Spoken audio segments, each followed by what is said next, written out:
Good morning. It's December 28th, Thursday, 2023. Thanks for joining me for another walk, WALC, walking for exercise, appreciation of nature, literature and learning, and community and interaction. Let's go. Today we're on the Greenbelt Trail, Kingsport, Tennessee. We're at the Stone Brook Place trailhead, and that is right here. We're gonna go up this way. There's the Holston Valley Drive trailhead. We're just gonna go up as far as we feel like going and then turn around. There's I just saw an eastern bluebird up in this tree. I don't know if I can get a picture of it or not. Let's try.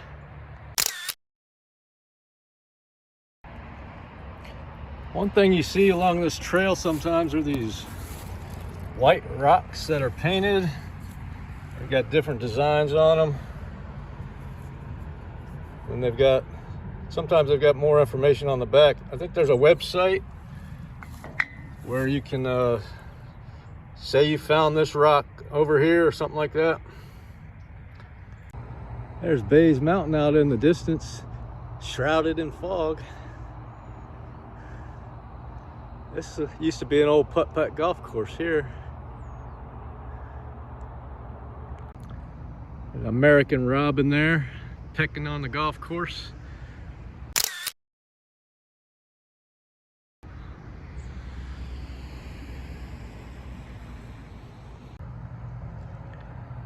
And over there we have looks like a black cat doing some hunting, and he sees us.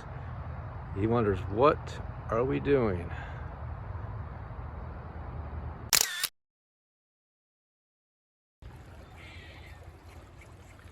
Squirrels are going out on a limb today.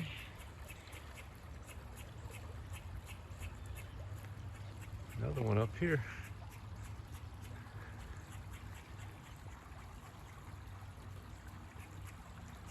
Another one over here. Whoa, that dude can jump.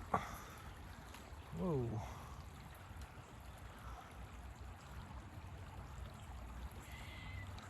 I think we stumbled into squirrel heaven here. Oh, they're going in and out of the nice little hole in the tree there. Going on up to the tippy top.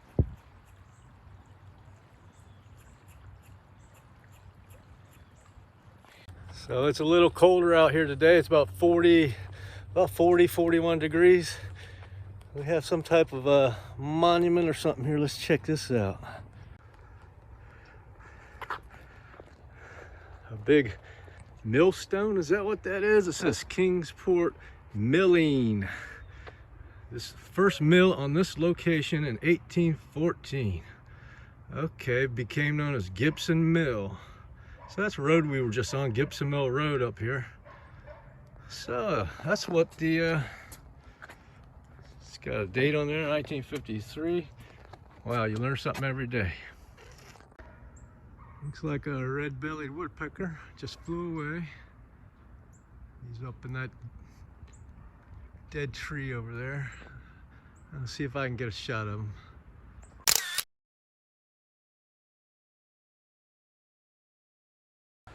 Here we're under the Gibson Mill Road Bridge, and there's a Great Blue Heron down there. Trying to get him a little breakfast. Let's see how close he'll let us get before he flies away.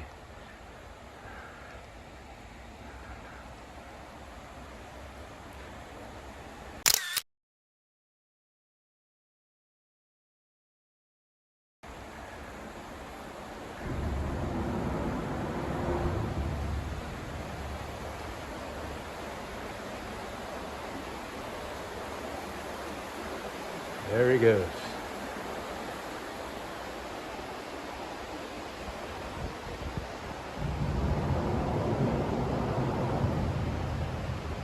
This is where the trail goes by the hospital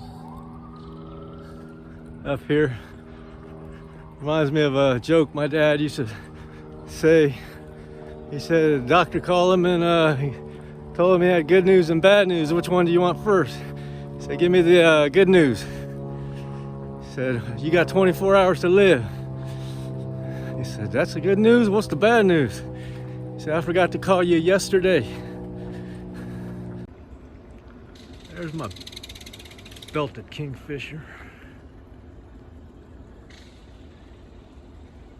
Flew away before I get a picture. We made it up here to Fitness Park Trailhead. We started at the Stonebrook. Now we're right here, so we haven't gone very far yet. Look at all that turkey tail mushroom on that tree there.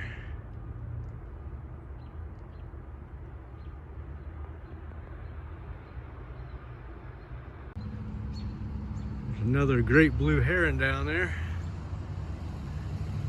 We'll probably fly away before we get too close. We'll see if we can get a closer shot.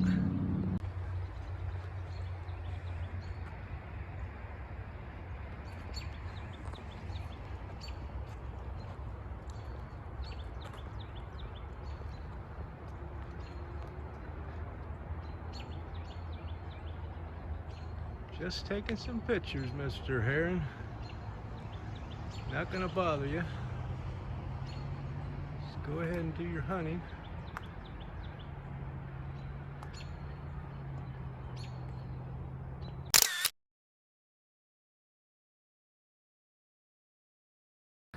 He flew away. Another little monument here. Let's see what this says. Altrusa Grove. Altrusa International of Kingsport, 75th anniversary. Honor and memorial trees planted to create beauty for all who walk these paths. 1992. All right. And that's right near the trailhead we're coming up to, which is the Holston Valley Drive trailhead. Holston Valley Drive trailhead. Right there.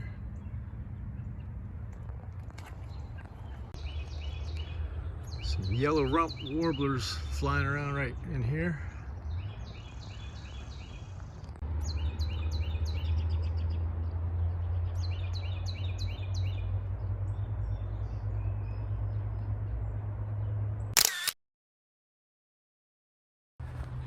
We're coming up here to Clinchfield Street. They've got some type of emergency phone box there or something. Let's check that out.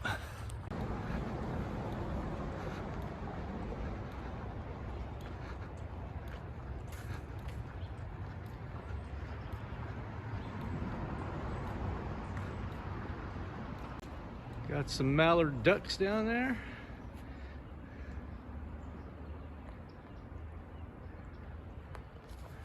And here we have a emergency.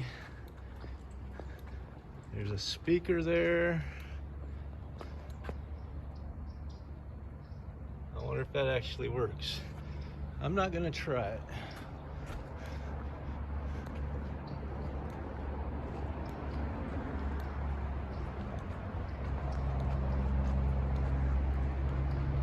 Now, this path goes up to Clinchfield, and this continues on. Let's see how much farther we're going to go up this way. So here's where the trail comes out to a neighborhood, and you walk down the street there for a little ways, but we're going to turn around right here, head back. It's been about 1.5 miles, so by the time I get back it'll be 3 miles. That's good. Hello, Mr. and Mrs. Geese. Are y'all from Canada? Welcome to Kingsport. Back at the old putt-putt golf course. On the second hole, it looks like. Got a little water hazard. What is that in the... What is that, a seal? A walrus? Poor guy. Stuck in that water. Have a good day, Mr. Seal.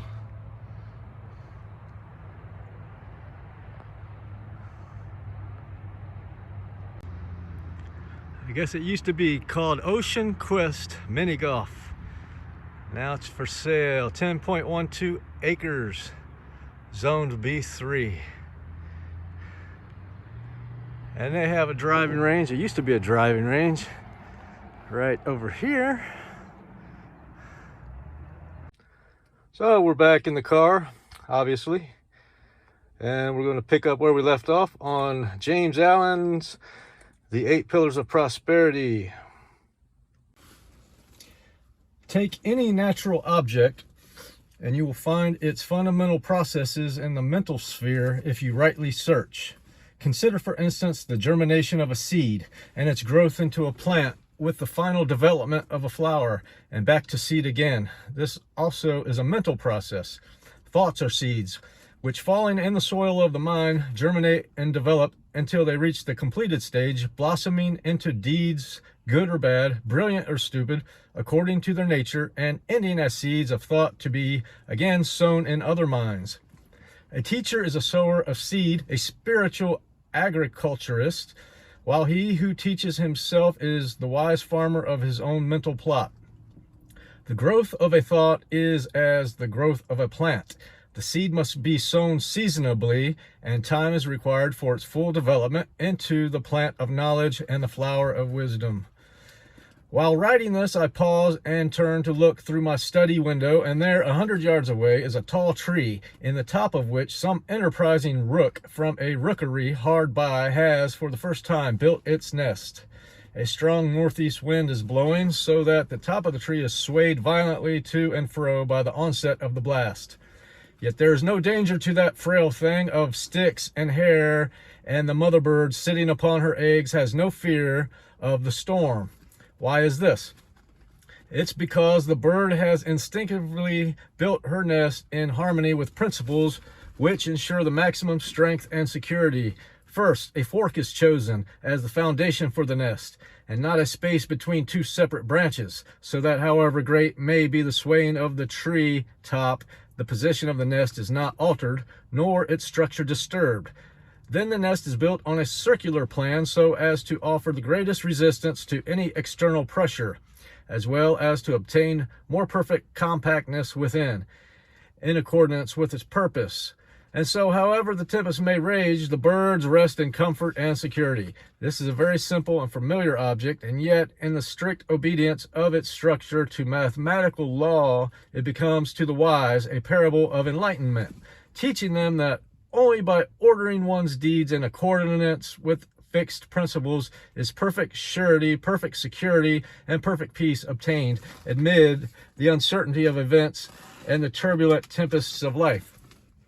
A house or a temple built by man is a much more complicated structure than a bird's nest, yet it is erected in accordance with those mathematical principles which are everywhere evidenced in nature.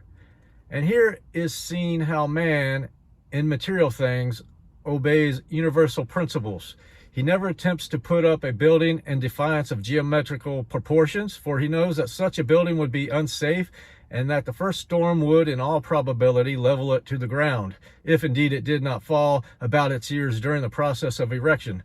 Man in his material building scrupulously obeys the fixed principles of circle, square, and angle, and aided by rule, plumb line, and compasses, he raises a structure which will resist the fiercest storms and afford him a secure shelter and safe protection. All this is very simple, the reader may say. Yes, it is simple because it is true and perfect. So true that it cannot admit the smallest compromise, and so perfect that no man can improve upon it.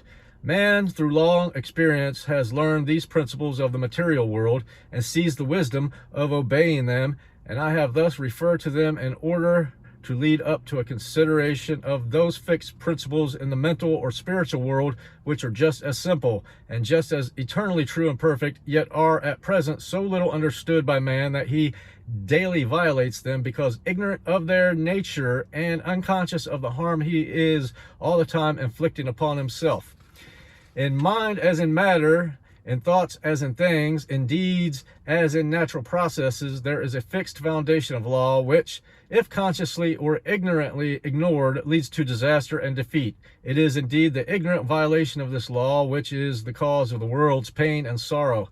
In matter, this law is presented as mathematical. In mind, it is perceived as moral. But the mathematical and the moral are not separate and opposed. They are but two aspects of a united whole. The fixed principles of mathematics to which all matter is subject are the body of which the spirit is ethical, while the eternal principles of morality are mathematical truisms operating in the universe of the mind. It is as impossible to live successfully apart from moral principles as to build successfully while ignoring mathematical principles. Characters, like houses, only stand firmly when built on the foundation of moral law, and they are built up slowly and laboriously, deed by deed, for in the building of character, the bricks are deeds. Business and all human enterprises are not exempt from the eternal order, but can only stand securely by the observance of fixed laws. Prosperity, to be stable and enduring, must rest on a solid foundation of moral support, and be supported by the adamantine pillars of sterling character and moral worth. In the attempt to run a business in defiance of moral principles, disaster of one kind or another is inevitable. The permanently prosperous men in any community are not its tricksters and deceivers, but its reliable and upright men. The Quakers are acknowledged to be the most upright men in the British community, and although their numbers are small, they are the most prosperous. The Jains in India are similar both in numbers and sterling worth, and they are the most prosperous people in India. All right, we're going to stop right there for today and continue next time. That was page 3. This book doesn't have page numbers. I had to write my own page numbers in.